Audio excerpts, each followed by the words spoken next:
After 1971, the world quietly stepped into a new financial age, an age no one fully understood at the time, an age built on unlimited money, unlimited debt, and unlimited consequences. Nations celebrated the end of the gold standard, believing they had unlocked a new freedom, the freedom to print wealth on command.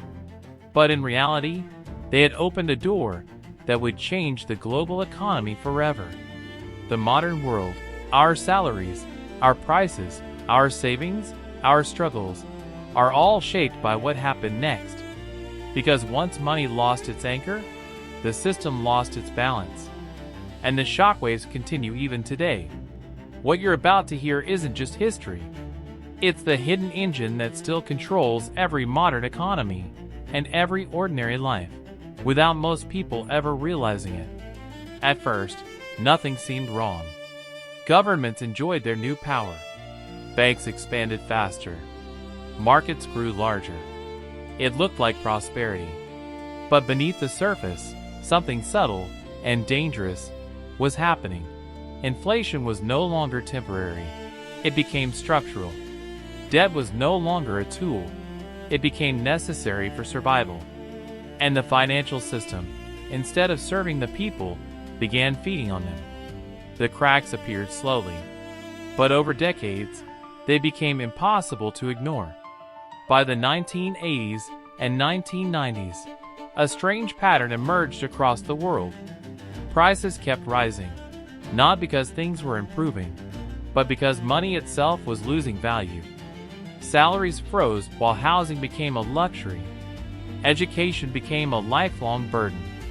Medical care became a debt trap. And the middle class, once the backbone of nations, began shrinking. People didn't understand why life was getting harder. They blamed corruption, leadership, bad luck. But the truth was deeper.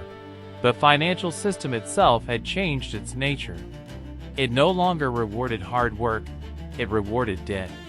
Governments needed debt to run the country. Companies needed debt to grow. Families needed debt just to survive. Home? Loan. Education? Loan.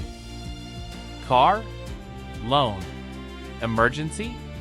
Loan. Banks realized something powerful. If people could live without loans, banks would lose money. And so the system evolved to make debt not just normal, but mandatory. The world was now running on borrowed time, borrowed money, and borrowed hope. Then came the 2008 financial crisis. A moment the world will never forget. Banks collapsed. Markets crashed. Millions lost their homes, jobs, and futures. People expected justice. They expected reforms. But instead, the opposite happened. The banks that caused the crisis were rescued. Citizens who suffered received nothing. The system protected itself. And instead of rebuilding the world on stability, governments printed more money than ever before. A dangerous message was sent into the financial world.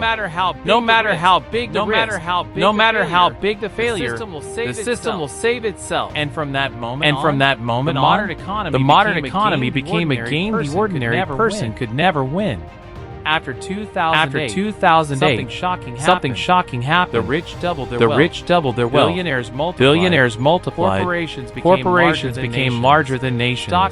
Stock markets broke records even when real people were suffering. And the young generation found themselves locked out of opportunities their parents once considered normal. Housing became unaffordable. Salaries couldn't keep up with inflation. Debt reached unimaginable levels. Wealth began flowing upward at a speed never seen before in human history.